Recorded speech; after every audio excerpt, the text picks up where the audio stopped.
Good morning. It's Thursday, September 4th, 2014. I'm Yael Wisner-Levy, and this is your morning edition on I-24 News.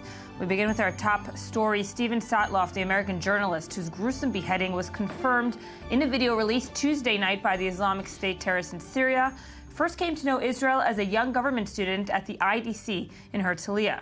Yesterday, the Israeli Foreign Ministry cleared for publication the fact that he also held Israeli citizenship, and many Israeli journalists have now come forward to talk about their own connection with Sotloff. Before we delve into the subject, let's first take a look at the next report, discussing, of course, the latest shocking video and its ramification. Who was Steven Sotloff?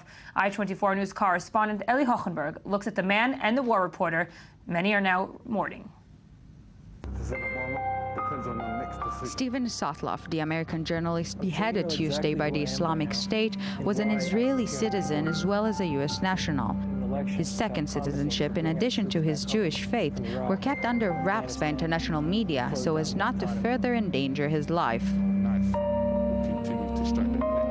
Sotloff, a freelance journalist originally from Florida, was kidnapped in northern Syria on August 4, 2013.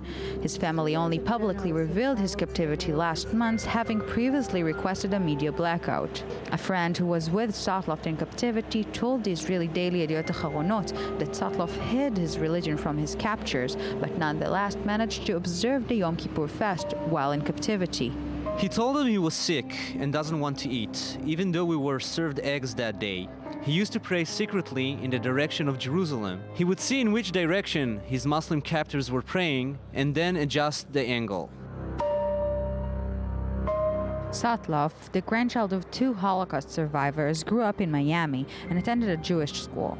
In 2008, he moved to Israel and studied government at the Interdisciplinary Center in the town of Herzliya, north of Tel Aviv. Sotloff then traveled to Yemen, where he learned Arabic, and during the Arab Spring, journeyed to Libya, Egypt, and other countries, from where he wrote reports for such publications as Times, Foreign Policy, the Christian Science Monitor, and the Jerusalem Post. Both of them were fully aware of the dangers, but they believed that the story needed to be told, and they weren't going to let the risk stop them. They were both journalists that were careful. You know, they took precautions, and unfortunately, even if you do everything right, sometimes in Syria things go wrong. Time editor Nancy Gibbs shared her condolences by saying Sotloff gave his life so readers would have access to information from some of the most dangerous places in the world. And indeed, this dangerous place is becoming darker and darker, and the fight over revealing the truth is turning into an actual war. With me in studio this morning is Channel 2's Foreign Affairs editor Arad Nir. Good morning, Arad. Good morning, And with us on the line is Felice Friedson, the president and CEO of the Media Line, an American news agency. Felice, good morning. Thank you for joining us. You're welcome. Good morning to you. So, of course, now the stories that are coming out, something that maybe Sotloff tried to conceal, as we just saw in the report right now, his identity, his Jewish identity, perhaps his Israeli identity, are now starting to come out. When you worked with Sotloff, you received pieces from him when he was a freelance journalist in the Middle East. Did you know his identity? Was that an issue? It wasn't an issue for me. You know, we're an American news agency. I was aware of it in the last year and a half. I don't think I was aware of it initially. The reality is that it shouldn't have mattered, but it did matter in this case if he was obviously covering dangerous areas and evidently, in the end, abducted by ISIS. So, of course, in that case, it was a very serious thing. We were gravely concerned. And actually, many of the articles that he wrote for us, we did not use his name. Mm-hmm. And he wrote many, many pieces for the Media Line, and particularly the last year.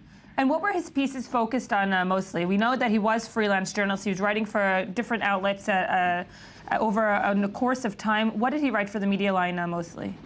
He wrote a lot from Libya, from Egypt, from Syria, from Turkey.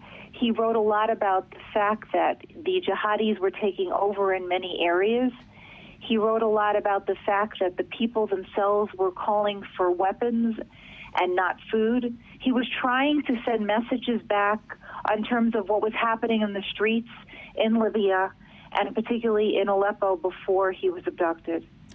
A lot of criticism is now, after James Foley, of course, and in general, war reporting as a field of journalism is being leveled now also at media outlets themselves, and also asking the question, why would someone take that risk to go voluntarily into these war zones and report from there? Many of them freelance journalists who don't have any outlet backing them from behind. Could you understand his desire to be in these dangerous places? First of all, it's a very, very good question. When he came to me in 2009 to be employed full-time, my sense is that he wanted to be in places all over the region. And I really very much felt that I wanted someone who was going to have a beat and not be running place to place, not necessarily knowing exactly that this could be, the outcome. And it's a fear. It's a major danger.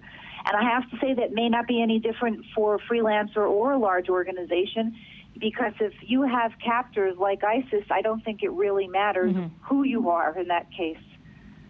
Will you, as the CEO of Media Line now, change your ways, or do you expect other media outlets to change their ways when working with journalists in the region? Is this a turning point, perhaps, for freelance journalists in the region? Well, I very much was in sync and in touch with him throughout, and I clearly said to him when he was going to enter into an area like Aleppo, and remember, I was not the only one working with him. Very specifically, do you know who your fixer is? Do you feel comfortable that you're doing the right thing? Do you have a backup? And even if you go further than that, there's not much else, as I said, you could do. Once someone like that is marked and abducted, we all know from previous experience with journalists that unfortunately this is the case. He was very aware of the risks. He even wrote in some of the pieces about what was happening in terms of kidnappings, and as recent as 1 week before he was abducted. Now that journalists have become, unfortunately, a target for these groups operating in this region, do you think that the government, or the U.S. government, for instance, because he was also a U.S. Citizen, or other governments around the world, should be taking a different stance, or is it up to the media outlets themselves, or the person, or the journalist himself? I actually think it's all of the above. I think people don't understand how dangerous and how difficult it is for journalists if we don't have journalists on the streets, particularly in areas like in Syria at the moment or in Iraq. Then the people and the public and government do not know what's going on. To the credit of Steven Sotloff, he was there telling the world way in advance, and we have many, many stories that attest to that, what was happening that is just coming out now.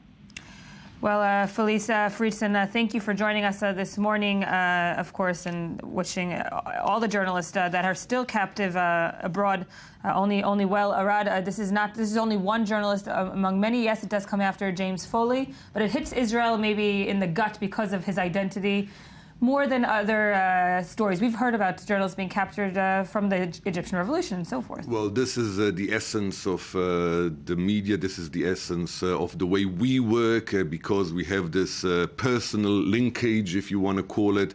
This is why we put much more emphasis on it. We sent reporters to his parents' home. Right. We speak to people who knew him, which live amongst us. And this makes this whole drama, this whole tragedy, much closer to us. Nevertheless, this is not the first time that we have dramas like this, and this is not the last time that we are going to have to encounter such a thing. And I want to pose the question I asked Felice: can governments actually do anything, or is it really just up to the media outlet and the journalist himself? And many times, as Stephen was, a freelance journalist don't really have any strings to cling on to. Well, luckily, we live in a very, very free society. Governments in the place where we live cannot impose restrictions on what journalists do. Now, the fact that journalists go to places like this, allegedly or apparently, for an Israeli to go to Syria, or for an Israeli to go to Iraq, or to Iran for that matter, it is illegal, because these are considered, according to the Israeli law, enemy states, and Israeli law was changed a few years ago, and it inhibits or prohibits Israelis to visit enemy states. also journalists. Some of my best friends who are journalists who went with foreign passports to Iran, for example, or to other enemy states, when they got back to Israel, they were questioned by the police because they broke the law. Well, this is quite flexible law, but the formality was there. So if you want to put it this way, those Israelis, even that go on a journalistic mission to places like this, they break the law. Having said this, we must emphasize that this is exactly the aim of these villains, the ISIS. They want to deter journalists from coming to these areas and report to the world their atrocities. They want to send us the message, guys, don't deal with us. We know exactly what you feel because they come from the West, and we've seen in these videos they use all editing tricks and all editing scenery that we know how to do. You know, Right. It looks like a Hollywoodic movie. So this is the message. We pick up, I believe that they pick deliberately journalists, and amongst the very, very many hostages they do have, they pick the journalists to be executed first in that manner in order to send the message, don't deal with us. And it doesn't matter for them whether this journalist is an Israeli citizen, Israeli-born, American-born with Israeli passport, American-born with no Israeli passport, British, this is the first one, the next one on the line, or whatever. The message is there. Guys, beware, don't deal with us. And the authentication of these videos is something that's going to be discussed, and really holding all these governments at the last minute. They're going to be probably speaking about it in today's NATO conference. The U.S. and the family of Steven Sotloff confirmed the video of his killing by the Islamic State was authentic. And as we said, the British government and the U.S. government are going to be holding emergency meetings in also an effort to free a Briton, who is probably the next journalist to be killed. I-24 News correspondent Shachel Pellet has more in the reactions. My message to my beloved parents. The brutal televised executions of journalists by the radical Islamic State group have become something of a horrific tradition in the past weeks. Following the first beheading of journalist James Foley, whose decapitation video broke online on August 19th, the latest image released Tuesday showed journalist Steven Sotloff having his head severed. It has been considered authentic by both Sotloff's family and the American government, and President Obama has vowed retaliation. Our objective is clear, and that is to degrade and destroy ISIL so that it's no longer a threat, not just to Iraq, but also to the region and to the United States. The United States will continue to lead a regional and international effort against the kind of barbaric and ultimately empty vision that ISIL represents. The United Nations Secretary General also condemned the beheading, calling for the killers to be brought to justice. We have seen such a brutal killings by Islamic States. And again, I'm condemning in the strongest term today for the brutal beheading of journalists yesterday. This is totally unacceptable. Such kind of inhuman, brutal crimes, which is a crime against humanity. The masked figure in the video also issued a threat against a British hostage, aid worker David Haines, as the UK considers military options, and convened a meeting of the government's Emergency Response Committee. A country like ours will not be cowed by these barbaric killers. If they think that we will weaken in the face of their threats, they are wrong. With social media an additional weapon in their arsenal, the IS continues its dreadful game. Time will tell whether Haines will indeed be the next beheading victim, or whether the international community will succeed in stopping this gruesome phenomenon. We will be vigilant and we will be relentless. So, Arad, we do see the world leaders, yes, discussing it within their own parliaments and governments, but is there something that they can actually do? Well, firstly, let me remind you, or remind us, that there are things that are being done, at least on the ground, the fight on the ground for the gains that ISIS had in Iraq for the moment. There are some successful operations. These operations are a sort of weird cooperation between American air forces and Iranian ground forces on the ground and Iraqi forces on the ground as well. So the idea is that there has to be an international coalition to fight this entity. This international coalition have to go beyond all differences and different perspectives and different views of various countries, meaning the West and Iran too. They can cooperate because they threaten everybody. But once they have these captives, and we've seen, we knew about Stephen Sotloff, right, when James Foley was also beheaded. We knew about Stephen Sotloff a year ago, and nobody seemed really to do much, not that we know of course. Kerry did say, U.S. Secretary of State Kerry said that he had been working behind the scenes.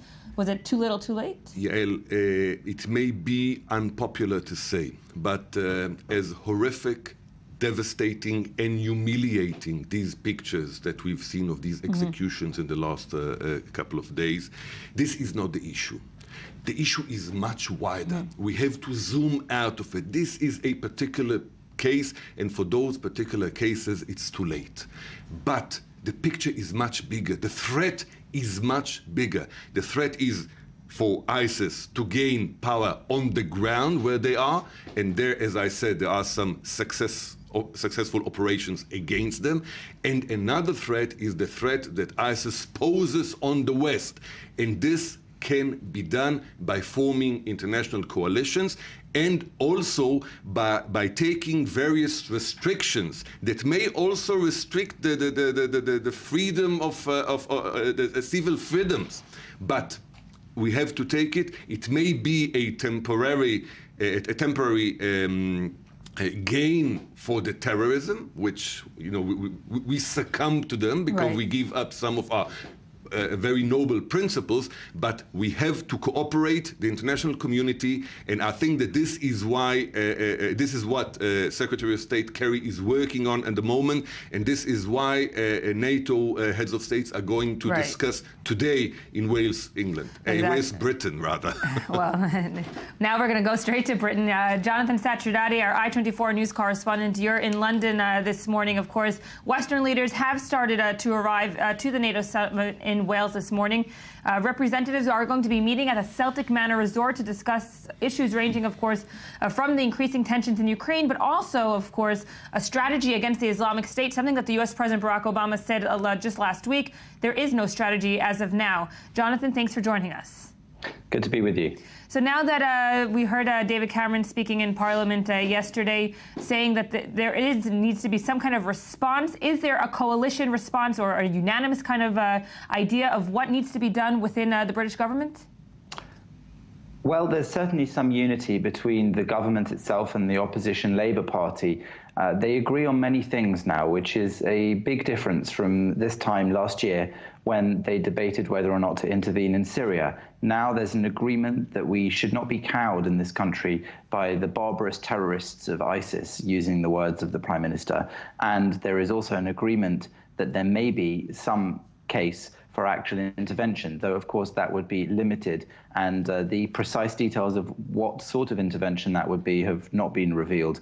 But there is now an indication also that in certain situations it might be possible for the Prime Minister to decide that Britain would get involved militarily without asking Parliament. There are certain cases he feels which would allow him to do that. So this is a slight shift in the discussion that's been going on so far as to whether or not Britain would get involved to a further extent than it has already. But now that Britain is also held captive by supposedly ISIS forces, are the government looking towards also the public? Is there a public outcry to do something, or is it still something that's being discussed only in the halls of Westminster?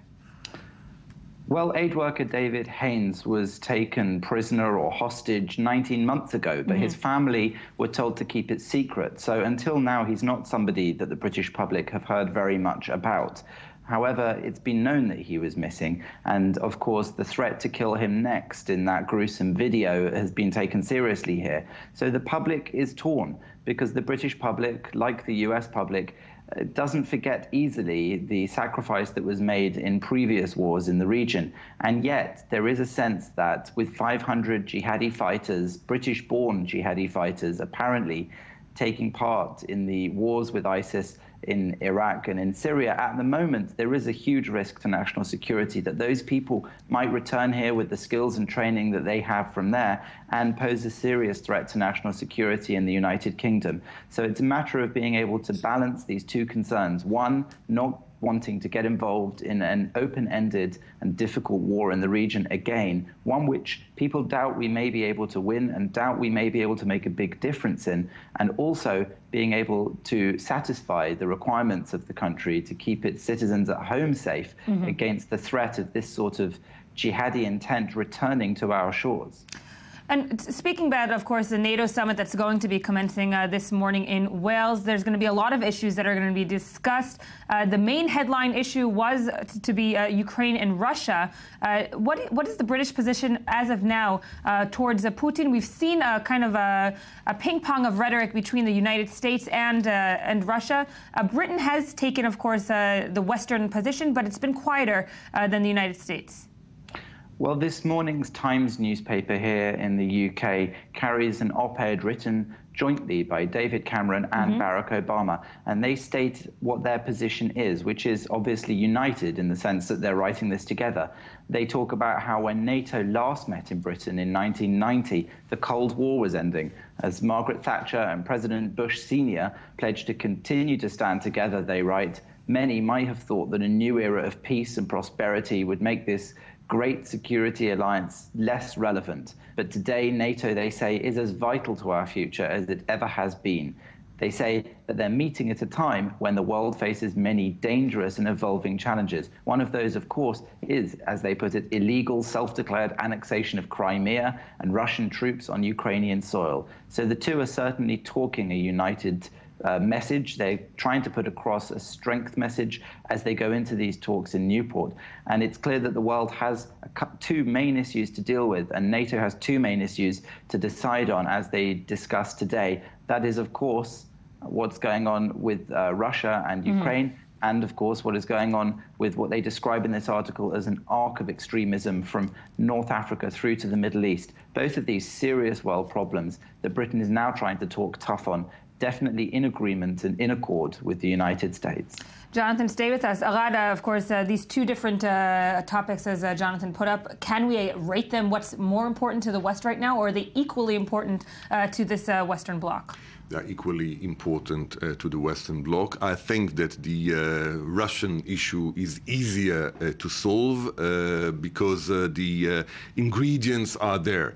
The ISIS threat is much more blur at the moment. There needs to be many concessions regarding the principles of Western society in order to fight ISIS, but they're equally important because they both pose a certain threat on the mere existence of Western values. Do you believe that any kind of cohesive, unanimous strategy can come out of this NATO summit for ISIS? Or is it, or as you say, there's too many factors now playing in, it's going to take a while? Well, NATO at the moment is a bit diverse. You know, Turkey is changing a lot, and Turkey is a hub for recruitment for ISIS, and for acting towards Syria and Iraq. I believe there will be some frictions between the heads of states and President Erdogan, who will be their first time as president. We'll see how this comes out. On the other hand, the European Union is not a unified entity. We have the newcomers from the east who border with Russia, who'd want much harsher stance against Russia, opposing to the westernized, industrialized members of the Union, which have lots to lose with increasing sanctions against Russia. So unanimity don't expect there, but maybe eventually they'll come to consensus, maybe not today, but next time. And here in Israel, mostly officials will be looking at the NATO summit. Will they, speak about us, about the Israeli appropriation of land in Gush Etzion just a few days ago? U.S. Secretary of State John Kerry did speak with Netanyahu yesterday to talk about it. Is this going to be the an Israeli issue? government wants us to think that they spoke about ISIS. Right. This is what they said, how to cooperate regarding ISIS. Well, I'm sure that this will come up. I don't know if there will be an official statement because this is not a NATO issue, but I believe that all leaders that will convene today, or most of them, would expect the Israeli government not to disturb the fight against ISIS and not to disturb the issues against or with Russia, with these continuing feeding of the flames here in the Middle East. Recent actions by the Israeli government, namely these annexations of land and etc., are perceived as a very harsh moves. Senior diplomats cannot understand what's on Netanyahu's mind. Well, they know what, but they can't understand why he's doing it. And let me remind us all that we are in the midst of a ceasefire regarding Gaza. We don't know what will happen by the end of this month, and time is approaching, and as usual, nothing is being done. Jonathan, just a few words from you, of course, about the go-ahead for the appropriation of land in the Gush Etzion settlement block near Bethlehem. It received international condemnation, also from the UK government. That's right. Of course, the UK government is always very quick when there's an announcement of new Israeli Jewish building in the disputed territories to condemn that, and it surely did the same this time round. Of course, whether or not this will be high up on the agenda in the NATO discussions, it's very unlikely. Obama and Cameron made it very clear in this op-ed in the Times that really the two great threats to the world's security that need consideration are to do with Russia and to do with ISIS. And it seems that while they may disapprove of these sorts of announcements on the part of Netanyahu and the Israeli government, what they're really concentrating on now are these threats to their own security at home and threats to other NATO member states that seem, in the grand scheme of things, to be much higher up on the list, which may in some ways mean that this particular story about the building of new developments might in fact slip off the news agenda to some extent, though it hasn't gone unnoticed, of course. Jonathan Sachardati, thank you. Arad? With your permission, one final sentence. I want to take it from where Jonathan said. I think that both Obama and Cameron see these things here in the appropriation of land here as a threat to Israel rather than a threat to the world or to the international community. And therefore, it's not a NATO subject per se, but it's more something that... But it is a concern. It is a concern. Arad Neal, thank you for joining us. Jonathan Sachardati there in London, thank you for joining us. Coming up next, we're going to, of course, continue to speak about Ukraine and Russia. Is there a ceasefire agreement on hand? We'll speak about all the details while, of course, world leaders meet in NATO. Next up are the headlines.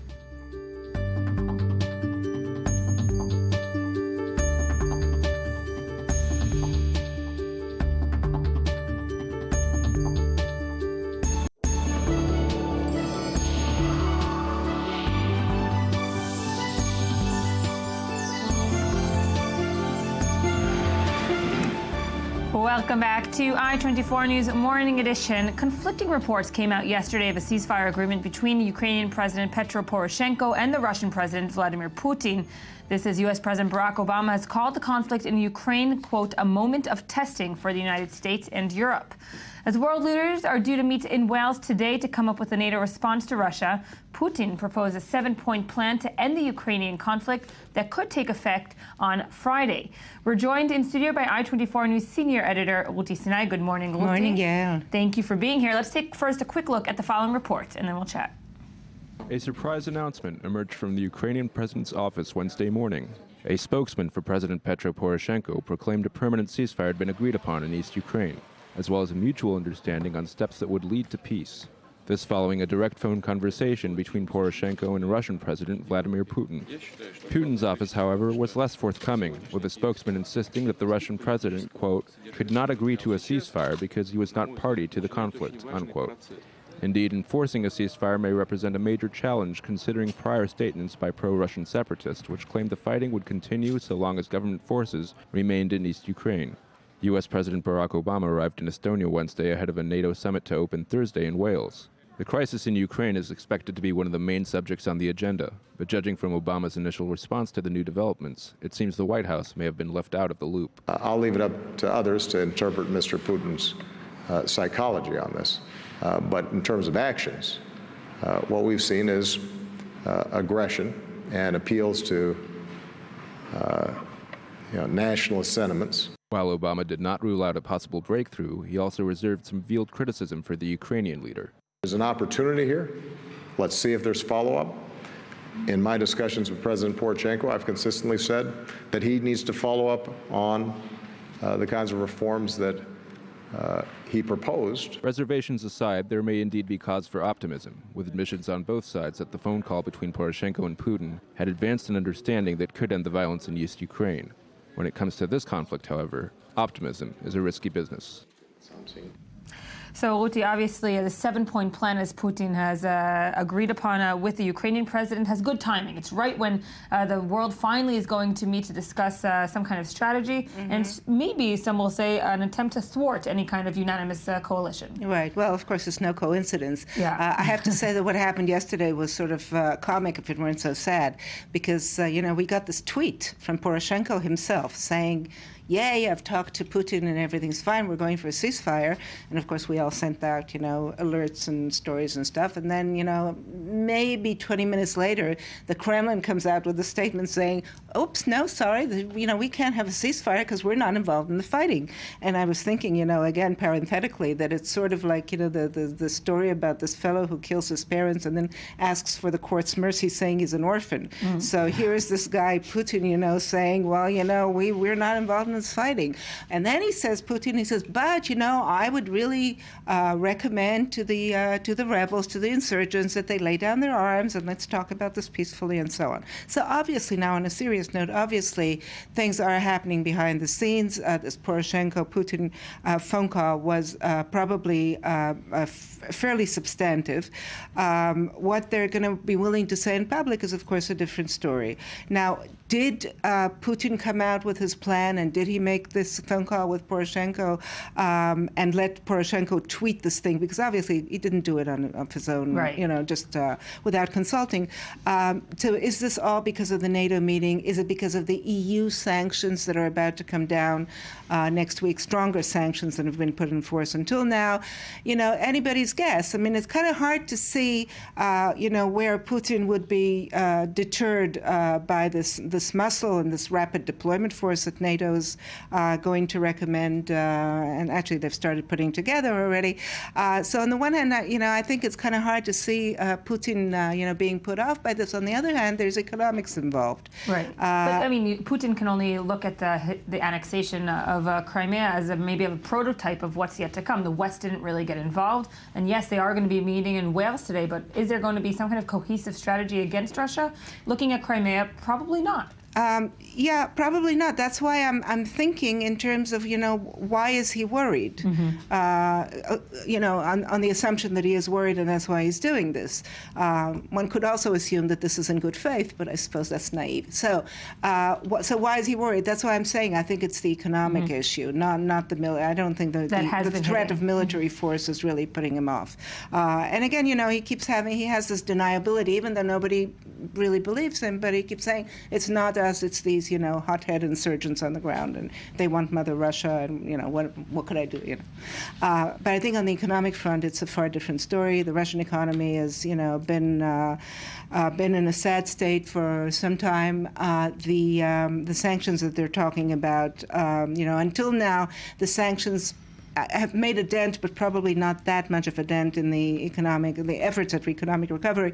But I think that the new sanctions that you're talking about, more on banking, more on energy, could well have a far greater deterrent effect than these threats of military rapid force and so on. And on the West side, the rhetoric has been upped just a bit, maybe because of the NATO summit. Yesterday, President Barack Obama spoke in Estonia. Maybe his harshest words yet towards Ukraine. is it because there was a lack of understanding before the situation, or now there is a NATO summit and this is, maybe the biggest issue right next to the ISIS issue, of course? Well, no, I think it's, it's kind of all crystallizing, into these, what the Americans like to call talking points. This is the message. Let's pare it down to its simplest thing. Brute force. We're Right. here.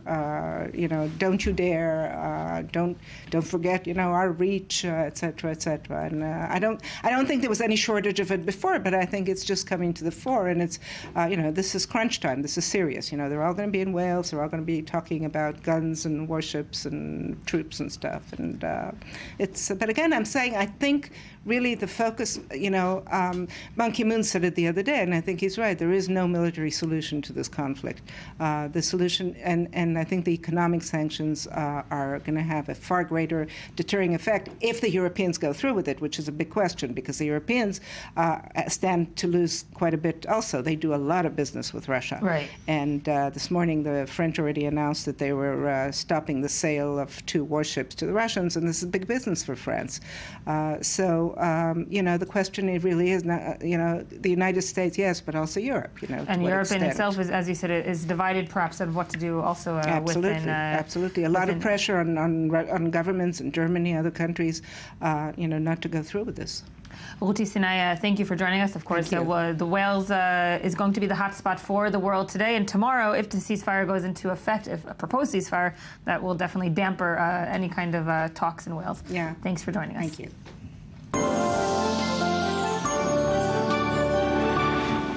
And now with us is the one and only Anthony Grant, who is here with some headlines from around the world that you may have missed when scanning the newspapers this morning. There's so many headlines. Yes. How can you miss something? Well, did you catch the one from the Moscow Times about ISIS saying that they're going to move in on Russia next? No. Yeah. That's taking 2 world problems and putting them together. It's a lot of, We've been it's too separating much. them. That was something that was saw early this morning. So again, Russia has its hands full on many fronts. This is really funny. There's a clip. There you go. There's a clip showing this guy sitting inside a Russian-made MiG on a captured Syrian air base and saying, "Putin, we're coming for you." I mean, if we weren't sad again, it'd be funny, but right. Exactly. Yeah. So in the meantime, maybe it's something that will be discussed at least on the sidelines in Wales. Maybe a little bridge between Putin and the West. Now that they're not really speaking on the Ukrainian issue, they can at least speak about the looming ISIS threat. Right. I mean, of course, there's going to be a lot on the table in Cardiff for the NATO summit, and that's pictures are coming in from the sort of local Welsh press about the big event, which has a big local impact as well. In Wales, the South Wales Evening Post says that this is the biggest security operation in British history, now swinging into action. So that we're talking about like 10,000 officers from forces all over the UK, which are there to guard world leaders and fancy military or naval vessels such as that one. Wales Online also says that British and French warships have arrived in Cardiff Bay ahead of the world leaders' arrival. Big French naval ship called La Motte Piquet, the HMS Duncan, I think that's the British one. So it's a big display of NATO naval force, it's kind of there for show, but it's NATO Armada. The NATO Armada, yeah. It's impressive stuff to look at. Impressive, it is impressive. And in a day and time where some people question NATO's relevance, just bring out those warships and then... the image says more than a lot of rhetoric, I guess you could say. What else do you have? Interesting. There's the Daily Beast over on the other side of the Atlantic has this intriguing article, which is basically saying NATO plans new military outposts to stop Putin, and it's saying that actually one of the things that's going to be discussed at the summit, in addition to this rapid reaction force, which we've heard about, is to put not necessarily bases in former Iron Curtain countries like Poland, Romania, Lithuania, but what one U.S. official is calling, and I quote, persistent rotational presences. What? PRPs. Yeah. PRPs.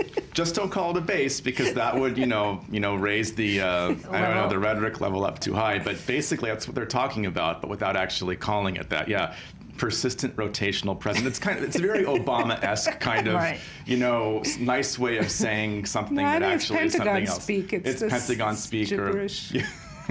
And how often do you rotate? So you can like tour the Iron Curtain, former if it's Iron a Curtain persistent states? rotation, it's almost like it's almost like a paradox. It's I don't know what they're talking about, but they're talking about ramping up their military Got it. presence. Just don't call it a base. Just don't call it a base. Okay. Got it. Yeah. Someone went to a good PR school. PRP school. Yeah. Sideline meetings are going to be important at the summit, not just what's on the main agenda, and one of them was reported in our favorite Greek newspaper, Touvima. Samaras, the Greek prime minister, is going to be meeting with Erdogan, and it's going to be like a neutral territory for these NATO country members to talk about important issues such as Cyprus, which is now yet again a thorny issue because it was Erdogan's first trip overseas as president of Turkey was to occupy northern Cyprus. I have a feeling they're going to be talking about that little issue in Wales. Ongoing little issue. Yeah, they mentioned. Wales. Yeah. So now we have to say President Erdogan and not Prime Minister. President Erdogan, right? Huge difference. It's 40 years now. The Turkish occupation of northern Cyprus. So and they have not forgotten it in Cyprus, so that'll be discussed, I'm sure. Also, we have Al Arabiya was one of the first news sources to report that Russell Brand has slammed the British government over their terrorism crackdown. Oh, this is the expert Russell Brand. What does he? Now he says that the threat of ISIS is merely conceptual and abstract. Now, conceptual unless you're in Syria, unless you're having your head taken off. I mean, the thing, it's this guy is sort of famously contrarian, and I guess he's trying to say that the UK is really just trying to impose terror measures on its domestic population, but people are paying attention to what he says now because he's saying so much and so often. And is he getting any feedback for it from the British government, or are they just saying Russell Brand stop? I think after he broke up with Katy Perry via text message, you've got to take what comes out of his mouth with a grain of salt. But, right. He does voice a lot of opinions that some people do think there's an element of truth to it. Are they going too far? Are they not going far enough? He's been very vocal. Also, of course, in the Israeli-Gaza conflict in the summer, he was very vocal. Yeah, that as well. Yes, so he's no shortage of information coming from his YouTube account. The Wall Street Journal, on a completely different note and a non-Atlantic note, Pacific note, dolphin hunting season kicked off in the Wakayama district of Japan. It's very controversial. This was last January. The U.S. ambassador to Japan, Carolyn Kennedy, was very vocal about her criticism of this. Right. And the Wakayama governor shot back by saying that dietary cultures differ from one country to the next. I like that. Yeah, so he is correct, but dolphins are still dolphins. So But good news from Japan is that Abe, the prime minister, appointed 5 women to his cabinet yesterday, which is astounding for Japan. And then you're saying that you're allowing them to do dolphin hunting because they have women in the cabinet? No, well, this may stop. It may influence his policy. Hopefully. Sign of progress. And we'll be speaking later on the show with Neta Chituv about Shark Week. So we have a lot of worrying about the marine animals. Oh. Yeah, well, here to cheer you up, though, a pygmy hippo was born in Stockholm. Oh. Yeah. Don't give me a baby hippo instead of dolphin. Pygmy hippo? What? Pygmy hippo, yeah, endangered hippo. And the pictures, it was born a couple weeks ago, but now the pictures have surfaced. The hippo was more less camera shy now than at birth, and there he is. So that's encouraging news. What zoo is this? It's in Stockholm. Yeah. Nice. Who knew? Duggins. Very cute. Yeah. And on a note of the animal kingdom as it applies to former couples, the Daily Mail reports that spurned French First Lady Valérie Trierweiler has published an explosive kiss and tell book out today. It's called Thank You for the Moment. Oh. They're in such revelations as apparently François Hollande is cold and doesn't smile. So romantic. Yeah, it's not. Thank you for the moment. It's kind of a nice title for a book. It's like thanks for the memories. That song. Yeah, but he was cold and didn't smile, so I don't know what kind of. It's the first time that a sitting president is being sort of exposed his romantic interludes while he's still in office. So it's causing a bit of a stir in France and across the Channel in the UK too, where they love to poke fun at the French. I think it's safe to say. So very, very nice. All right. So, Anthony Grant, you will be back with more headlines from the web later. Ruti Snide, thank you for joining us. Next up are the headlines, and we'll be back.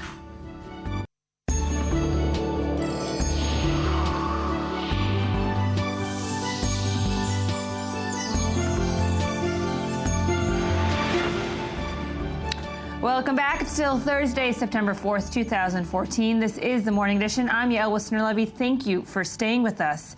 On to our next subject for this morning. Reports that women have formed their own brigade within the Islamic State and Al-Sham of Iraq and Al-Sham, of course, have confounded experts and worried them. One of the questions it is raising is why would women want to join a political struggle that so blatantly oppresses them? We're joined in studio by I-24 News editor Karen Kirsch. Karen, thank you for joining us. Hi, and how are you? I'm good. So the big question is, of course, why would women want to join something that, goes out against their own political rights, their civil rights, and sometimes their own existence? Well, it may seem to people surprising that women are forming a brigade and working within the Islamic State, but it's not the first time women have been a part of violent struggle. There is a lot of research about it, not just from now. I was actually I looked it up in the past few days because it really makes you think. Mm-hmm. But it's based on two basic assumptions. The fact that we wonder about it is based on two assumptions. One is that women are more peaceful than men, and the other is that women join these struggle as a tool for men, or not because of ideological reasons. And both of these assumptions are false. False, yes. To say the least. Yes, to say the least. But there is a difference between women and men with relation to war and to being part of conflict. Women tend to be a more sensitive population, and they do need some kind of protection. And sometimes the protection is within these kind of brigades. Protection from two things. One from a subject we've spoken about before, rape as a weapon, and the other from the physical conditions where they face in these kind of areas. Food, water, just being protected. That we can see that in Sri Lanka, we can see that in Eritrea. But eventually, when you look at the end of the struggle, women join in. But then they're ultimately also the bigger victims of this conflict. If it's, Yes. a pregnancy issues, if it's, as you said, rape is something that is directed towards women much more than towards men. Any kind of family life issues, Yes. health issues. Well, if we look at this particular brigade, the El Hassana, it's named after a poet from the Muhammad's era. They were actually built for practical reasons. Shortly after the Islamic State have started taking over, they were built so women will be able to examine women because they don't want to touch women. And they were built so women will be able to enforce the strict Sharia law that they follow on other women. But the women who are in this brigade are unmarried women, 18 to 25. They're probably sort of outcasts when we would go into them slightly more carefully. Mm-hmm. But I look at it from an Israeli perspective, which I'm not comparing. But here one of the bigger feminists, or the first feminist liberal fights, was to get a place in the army, because that's what's going to make us as capable as men. And if you look at it from a feminist perspective, that's not necessarily the fight we're supposed to be following. Maybe we should do other things as women. But also, if you look at the Israeli army, they don't try to be as men. They do give women certain terms and conditions that they do not give men. And when you look at ISIS, the question is, should the West be treating these women fighters differently than they treat the male fighters? Well, one of the things that are very interesting is that the fact that the West is treating these women as different may be not understanding their motivations. Because if you treat them as joining the fight just for protection reasons, just because they need to be somewhere, you're misleading yourself, thinking they don't have ideological perspectives. Because if you look, for instance, at Palestinian terrorists, female Palestinian terrorists, we always wonder, how can a mother go and explode? But they do it because they have the ideological calling as well. It's hard for us to understand and to think that you would politically choose something that puts you down. Right. But religion is very strong. But so the criticism itself, and this is what you're saying, is actually stereotypical. In its own. We're criticizing women, but we're criticizing women from a very non-feminist perspective. Yes, we're criticizing them like they don't have an opinion. We're criticizing them as a tool for men, maybe even as something they use to put them in the front of the struggle. That's not what happens even in ISIS. It's interesting because when men are cruel to other men, we're not surprised. But when women, do bad things to other women, we are always surprised at that. How can they do that? And also that's the double standard. Woman. As you said, women have attributes and characteristics that we attribute to women: sensitivity, motherly talk. And we always assume that they won't hurt, another fellow gender. And women are the ones who do the most oppressing things for women. In Africa, they do the mutilation of sexual organs. It's a women's role. It's a part of the oppressing system. Yeah. And also, when a bride moves over to her husband's family, usually the mother of the husband, is the oppressive one, or it goes in. It's of course it's very complicated but you should address it as a gender issue. But we are part of our society, even in the cruel places that we're in. When we look at the beheadings and the awful and tragic pictures coming out of the Middle East, one will say maybe a woman can't do this because of the motherly instinct or perhaps her sensitivity. Do you think that we'll see now, because of the spreading of ISIS, women fighting women? Combat women fighting women? Women fought women in the Middle East throughout the years, in Iran, Iraq, in Afghanistan. Women fight women. It's not as common. It's not something that we'll see as, the whole army turning to female purposes. But we do see women fighting women. We see them here, Of course. Looking at ISIS, that's one other big maybe criticism towards this group, is that they are employing women and they are using them, but maybe us in the West are kind of, using their stereotypes too much to kind of condemn them, whereas they're fighting for their own safety. Yes. Many of the times. Yes, I mean, we can have criticism. The criticism is legitimate, but I think these women are possibly taking care of themselves first. Another place where it's very common is Sri Lanka. The Tamilis, there are lots of women there, also in the army side and in the Tamili side. One of the research was actually conducted about Sri Lanka, and they actually showed that the women join the forces because of these reasons, because they want to protect themselves. But once they're in there, they're in there. Yeah.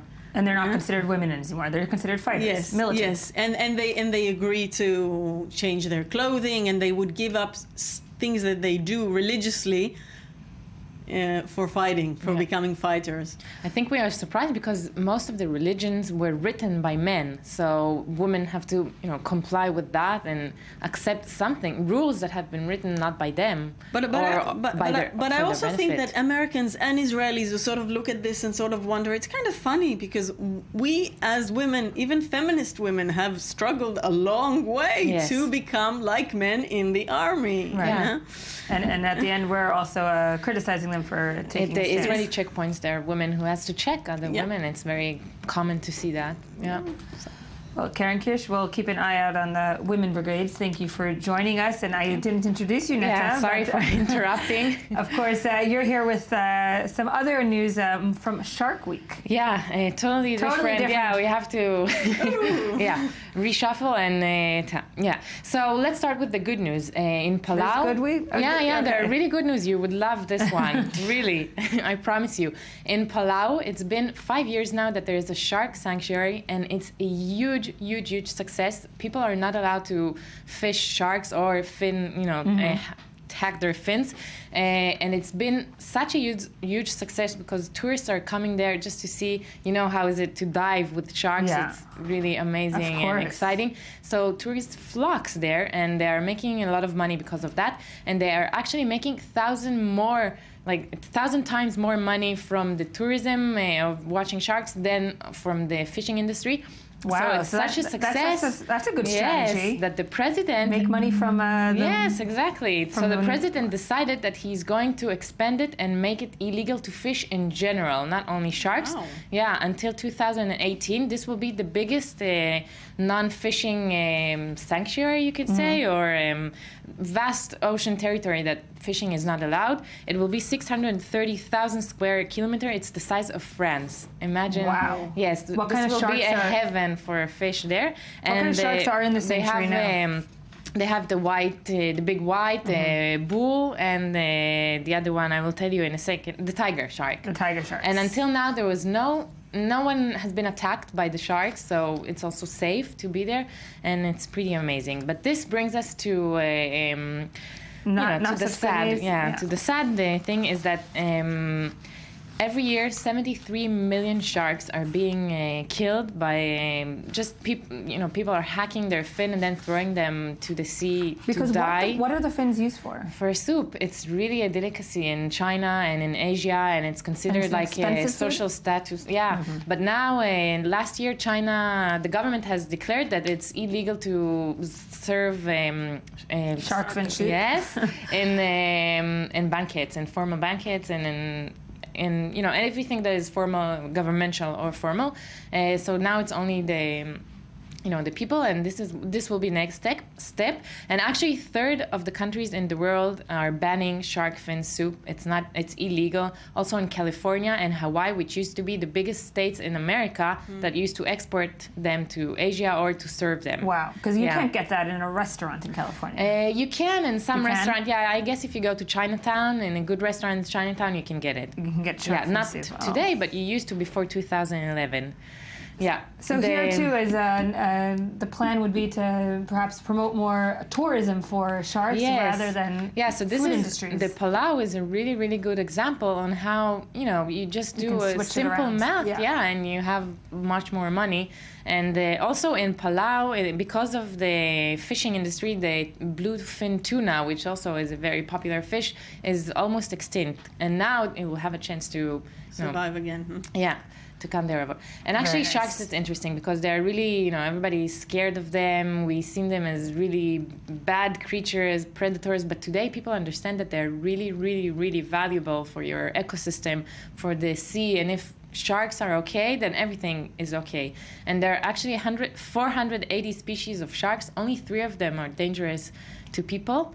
And while 73 million sharks have been killed every year, only 75 people have been attacked. So it's more blown out of proportion and so forth. And you do hear about that, random shark attack. Yeah, you do hear it because it's it's an interesting story. It's a dog bites. It's a man bites a dog. Right. It's an interesting journalistic story. So Spielberg really helped it. Yeah, helped the cause. Yes, exactly. Very nice. But the population of all the shark species in the Mediterranean are also going decreasing. Down. Decreasing. And why is it only in the Mediterranean? Is it something worldwide, or is it? There are 3 reasons. In the Mediterranean, it's not the hacking of the fin. It's another 2 reasons. One is the overfishing, so they have no food to eat. Yeah, so they're actually being they're starving. And the other reason is that they're being caught in the nets of other, you're fishermen. Looking for other fish, and then you get a shark. Actually, it happens here also for the Israeli fishermen and the Arab fishermen. They many times they encounter a shark, and then usually they sell it to Gaza because in Israel nobody wants it. Right. And actually in Hadera, there used to be many sharks coming every summer to feed and bathe and so forth. Yes, and they're not coming anymore because they've been killed. Wow. By dozens. So their community there is not coming. Yeah. So no sharks for divers. That's yes. Right. I take it to that side, of course. Yeah, and Palau is really it's booming with tourism, and so the whole Pacific nations islands are looking at it now as an example, and the president there is really, really, he's really advanced in his environmental thinking, and we should all take example. Okay, well, good news from Palau. Is it Shark Week? It's Shark. Yeah, I should have started with that. It's Shark Week, which is every year. It's to mention sharks and to raise awareness to their importance and how they're not so dangerous as we look at them. So it is Shark Week, and let's hope we will all. Celebrate Shark Week and think about sharks. With better headlines next year. And actually there is one film in 2007, Shark Water. Have you seen it? It's a really, really good film that made the sharks, that undid what I think Spielberg did with Jaws. It's a really good film by Tom Robbins, it's called. It's a documentary. It was one of the most successful documentaries ever about nature. They make them into lovable creatures? Yes. Really? Yes. It's a guy who just he showed the world this whole shark fin soup industry and how sweet sharks are. You see him petting sharks there, and he went all over the world.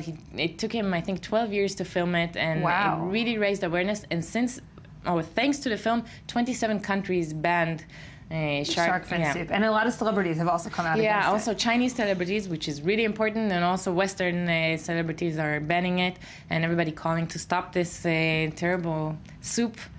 Horrible soup. Yeah, from being served in restaurants. Yes. Netta Chituv, thank you for joining us. Thank you. Karen Kirsch, thank you for joining us. We're going to go straight to the I-24 news desk for more headlines. But coming up next after the break, we're going to be summing up the Venice Film Festival. But we're going to go first to this morning's headlines.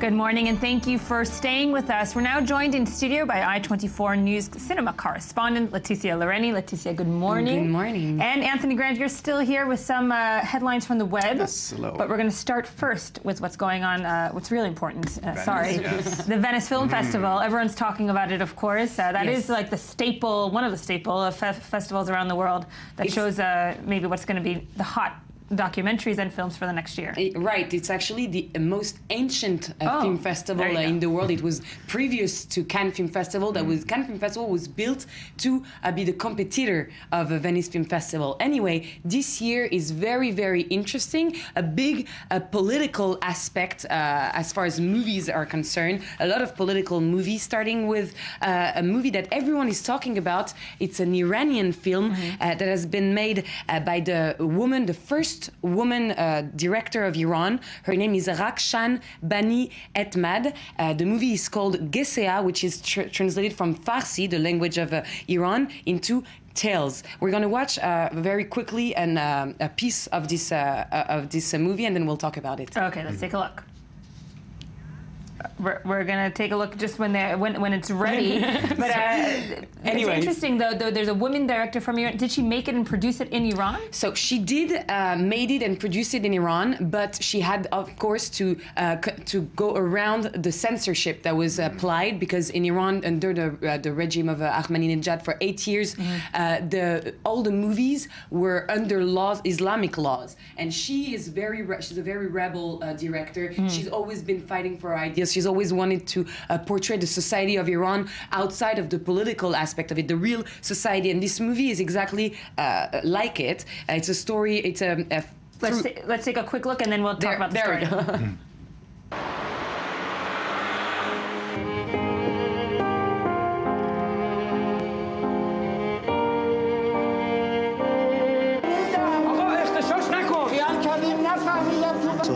سفالی عدسی میدادیم موزیک خوب بلایی سرش آوردی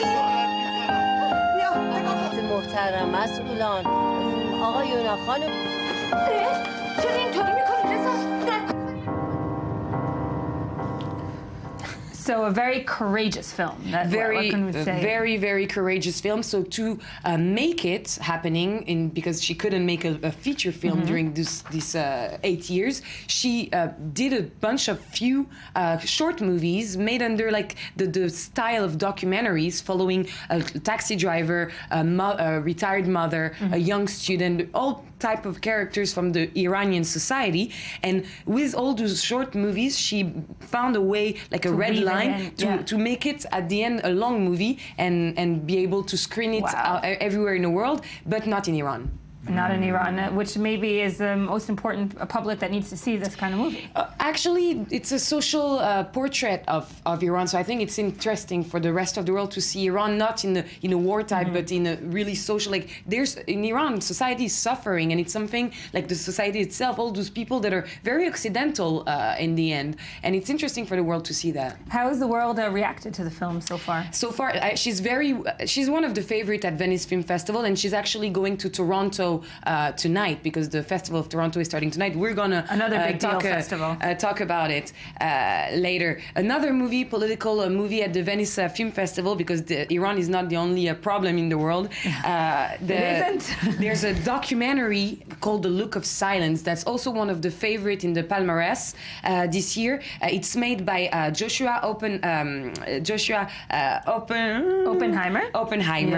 Yeah. And it's the following. It's the second episode, basically, of his movies about what happened in Indonesia in 1965, about the genocide, the massacres. So the first one was the act of killing, and this one is the look of silence. Very, very interesting, because on the first episode, he was taking the story from the eyes of the torturers, right. And this time he was very criticized for making giving a them movie, for giving them the word. Yeah. Exactly. So this time he's actually taking the vision of the victim itself. He's following a family of victims, and more particularly the brother of one of a child that has been killed in 65. He never met his brother. He wasn't born at the time, but he's going to be face to face with the people that killed his brother. What's interesting in the movie is that as a victim, he should be the one angry. He should be the one that wants revenge. And we see a very proud and very understanding person facing the people that should feel like they need to give explanation, and that are the one that still are mad and want some revenge. And Oppenheimer himself is American. I mean, it's not something. He's not coming from the people, not like the Iranian film where it's some a director portraying her own people. He's American. But that's what allowed the movie to be made, actually, because we have to understand, in Indonesia right now, the victims and the torturers are living in the same villages. They're buying the tomatoes at the same markets. Right. They're facing each other all day, but they cannot talk. They don't talk to each other. And it's really through the eyes of Joshua Oppenheimer that they allow themselves to finally say something about what happened. So it's a good outsider's perspective, but he has, of course, been researching it for many, many years. Yes. But I think I think the Look of Silence and the Act of Killing are going to be the two only projects about the Indonesian massacre for Joshua Oppenheimer. Well, good job for him. And a last filmmaker that you want to talk about today? Well, as I said, a lot of political aspect in this Venice Film Festival. The Armenian genocide is also the main subject of a movie made by a French director. His name is not a French, a German director. His origin is Turkish. His name is Fatih Akin. The actor himself is French, is Tahar Rahim. Why is it a French actor playing in a movie portraying the Armenian genocide? Is because actually the genocide is still a subject that's taboo in Turkey. Right. And the director, taboo in a lot of places. In a lot, it was we remember that a year or 2 years ago this law happened that we were not allowed to talk about it in Turkey. Tahar Rahim is this French actor that we discovered in The Prophet from Jacques Audiard, which was a big success, an amazing movie. And the director really wanted to have a Turkish guy to portray this persona, but he couldn't find it. He couldn't find a Turkish actor that was going to portray this persona in a movie portraying the Armenian genocide. Tough choices. Well, Laetitia, you're off to Toronto Film Festival next. So we'll wish you goodbye. I'm joking, Anthony. I'm making fun of you, of course. I was going to say, she's not going dress anywhere. warm. She's not going anywhere, but she'll have all the news from Toronto in next coming days, of course. I don't have time to talk about the movie tonight. You don't? Okay. But what's it called? The Judge. There you go. With Robert Downey Jr. and Robert Duvall. I will talk about it, of course, on Monday. Laetitia Lerny, thank you for joining us. Anthony, what else are you starting with? Wildlife. Okay. Yes, this is actually a local story which has rippled across the world. And we're talking about a new baby white rhino. Oh, yes. Where? A place called Ramat Gan, have you heard of it? For those who don't know, Ramat Gan is a suburb of Tel Aviv, you could say. Yeah. And there's a safari. They don't see themselves as a suburb. Who knows? Well, there they are. And they're looking for a name. Is that correct? I believe so. I mean, I think they should call him, I don't know. They want a name beginning with T. So if T. anyone has any suggestions, you can just Tyrannosaurus Rex, because it looks like one. No, but it's adorable, and these are endangered animals, right? So it doesn't look like a T-Rex. It looks like a little, like a little Theodore.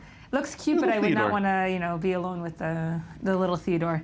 What else do you have? It's good news on that, the conservation front in Israel. And then, of course, the internet is still buzzing with all of the leaked photos and the scandal. And Valleywag, which is a website which is basically really plugged into the Silicon Valley whole industry. Very interesting story, which really kind of sticks it to Apple with this headline here saying iCloud isn't safe because everyone's a target and Apple doesn't care. Wow. It's pretty strong stuff. And basically, this article is saying that it's not just celebrities' accounts that are vulnerable, but everyone's is. And it says it's as easy as telling Apple you forgot someone's password and then guessing their security questions. So this is really bad PR for Apple. Bad PR for Apple, and people we're blaming at the outset Jennifer Lawrence, saying she shouldn't have been putting those pictures there. But that's a whole controversy in itself. Yeah, and you trust your own privacy settings to keep your pictures. Yeah, it's classic, blaming the victim kind of. Yeah, there's some merit to that, but just up to a point. Right. And to understand, at the end of the day, Apple is one big corporation. They're not looking to save your privacy and so forth. Exactly. They're out for their bottom line, and they're having, of course, lots of legal issues now. Right. And of course, the celebrity backlash is continuing. We had Kirsten Dunst with her tweet, which people are trying to figure out what it meant. About she was kind of also giving it to Apple, and with her tweet, she emojied a picture of a pizza and a picture of some fertilizer, and people were like, "What? Going out for pizza?" No, it actually meant iCloud piece of fill in the blank. Nice. Like pizza. So it's very good. It's a very advanced way of using emoji. Yes, it was very emoji crafty. For exactly. Yeah. Nice. So I need to learn from that. We can learn a lot from Kirsten Dunst. Cameron Diaz has slammed the photo hackers while promoting her new film Sex Tape. So kind of a little bit of a tie-in there. Nice. Well, Cameron Diaz, it all worked out well. So what's she saying? She's saying that whoever did it should be caught and made examples of, and we know the FBI is after the whoever the leaker or leakers. Yeah. So again, just part of that. In a way, it's like this loop. The more it's talked about, the more it's actually good, for lack of no pun intended, but exposure for the celebrities involved here, because they can talk about their ongoing projects, get more spin. I mean, it's a little bit. I doubt Jennifer Lawrence is happy about it.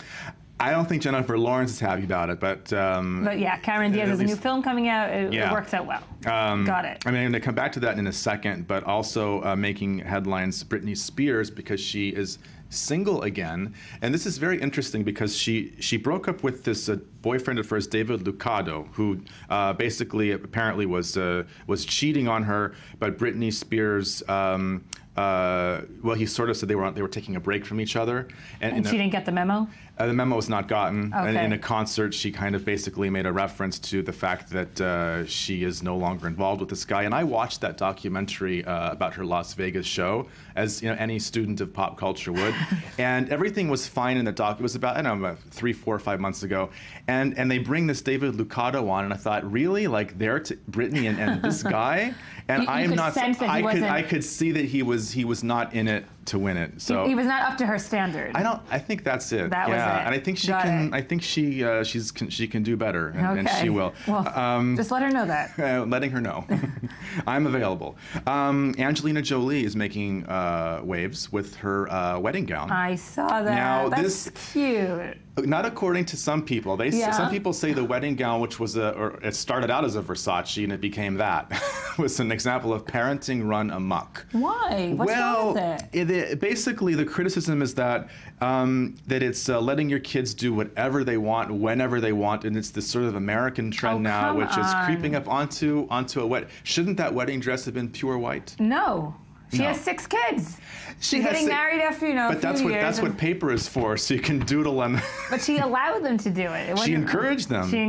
Yeah. I think it's amazing. I think it's actually you can't say that it's not unique. So maybe that's what ruffles people's feathers, the fact that it's not the way it's supposed to be done. Well, so we know people can lighten up a bit. Yeah, it's 2014. I think that's a great way to commemorate your family, your children. It adds a splash of color. And it would have been boring otherwise, the dress, that white dress. Yeah, it is. Other than that, it was a very simple dress to begin with. Yeah, so. it's true.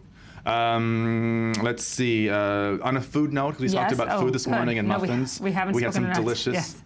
You hear about this carrot Twitter feed? No. Yeah, at Real Carrot Facts. Give me one. Let's see. If you have a headache, eat a carrot and then take an Advil after. You'll be fine. Oh. It's very tongue-in-cheek. It's like I thought, with all the controversy about Twitter recently, and ISIS using Twitter, and it's nice to see there's actually some humor and parody, which.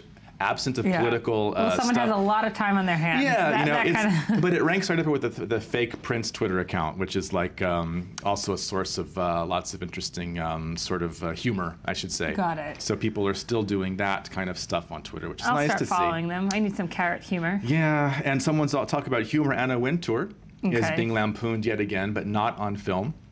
The New York Daily News reports about a new off-Broadway, or actually way off-Broadway. It's at Joe's Pub. Off? Yeah, off-Broadway. A one-man show in which a guy is basically, I don't know if he's impersonating, but he is playing the role of Anna Wintour, and it's apparently quite a fun show because it involves a fake scandal when she put Kim Kardashian on the cover, and it risks getting Anna Wintour fired, and it's the whole drama that ensues. And is Anna Wintour happy about this, or? No, apparently the actor bumped into Anna Wintour on a street corner in Midtown Manhattan, and she gave him a frosty look. Right. But her daughter is supportive. Good. Well, interestingly the next enough. generation's a little bit more. Yeah, a little bit more progressive. A little bit more progressive. Yeah. Well, Anthony Grant, it's been a pleasure. Absolutely. And thank you for joining us this morning, and you'll join us every morning next week.